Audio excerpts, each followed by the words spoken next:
Войска ПВО в Эстонии находятся кинуты, забыты. То, что обещал Ельцин, он все отказался от своих слов. Он фактически нас предал, когда было подписано год соглашения. И уехал, не встретившись с нами. Мы сейчас выживаем кто как может. Начиная в том плане, что 118 грамм хлеба только дают местному населению. А нам никаких талонов. Фактически вот это наше собрание, оно нужно кому-то. Для того, чтобы увидеть, какое же мнение и все. А фактически делят нас по-живому. Не спрашивая у нас мнения и подписывая СНГ, я скажу, что вот Борису Николаевичу, когда он вместе с Горбачевым подписывал здесь соглашение, все, ездили в Новогорево, потом буквально в течение суток меняет свое отношение, идет как предатель и подписывает, идет на соглашение с Ковчуком. Я его не разделяю точку зрения.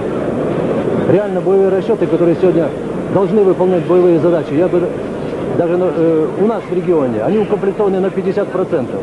Говорят что-то о какой-то боевой готовности сегодня очень сложно, так как солдаты срочной службы, офицеры не меняются несколько суток с боевого дежурства, не с кем заменить даже суточный наряд. И в таком положении армия дальше не может пребывать. Я как вот по национальности украинец, жена у меня русская, 4 детей, родились один в Прибалтике, на Украине, в России и в Казахстане. И я бы на этом совещании хотел спросить президентов, да какой гражданин какой страны я сегодня являюсь, и в какую страну мне завтра придется жить вместе со своей семьей, и какой граждане, дети моей семьи, под данной обстановке. А говоря вот о политизации этого собрания, нам бы, офицерам, этого не хотелось, крайне. Вот сейчас одна из подводных лодок готовится заступить в боевое дежурство. На этой подводной лодке 30% значит, украинцев, 50% выходцев с Украины. Значит, командир такой, хороший командир у нас там есть, капитан Тарвана Еремин, да? Он бьется, как, знаете, как рыба об лед. Вот в этой обстановке, значит, вот вся пресса наша, средства массовой информации говорят о том, что у нас, значит, ну, никто нам не угрожает, и мы сегодня живем, значит, в новом мире с общечеловеческим мышлением, значит, где побеждают эти тенденции, да?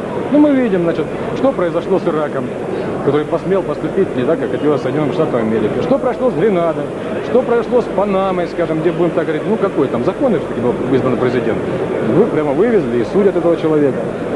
Значит, американцы не снижают своего уровня военного присутствия ни в Индийском океане, ни в Средиземном море, ни в Тихом океане, нигде. Значит, а наши корабли сегодня, если будем так прямо говорить, если дальше вот обеспечение так кораблей пойдет, понимаете, они станут все на приклон. В случае какого-то конфликта, допустим, то с тем же Крымом, туда будут введены войска. Войска это мы. Это мы, значит, те офицеры, которые служили в единых вооруженных сил, скоро будут смотреть друг на друга в прорезь прицела. Вопрос ставится так, если, допустим, мы служим на территории Украины, даже не принимая присягу, подпишем какой-то контракт, потом приедем, после увольнения в запас, приедем на родину, кто нам будет платить пенсию? Если будет Украина, то кому нужны купоны украинские, допустим, в Татаре, я сам татарин.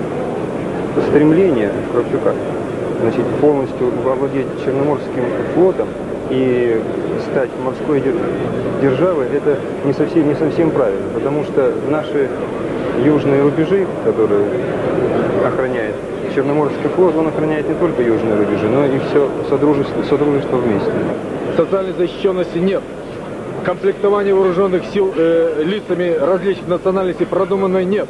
Почему сейчас оказалось, что в частях соединениях закавказского расположения 90% солдат, сержантов местной национальности, 80% офицеров русского порядка. Я языка, к примеру, не знаю. Не знаю национальных обычаев, но задачи меня давят. А с кем выполнять? Поэтому получается, что одним батальоном отдельным, может быть, управляет только тот офицер, кто сам оттуда родом, кто родился и так далее. А остальные что ходят? Теряем честь, теряем достоинство, терпим унижение.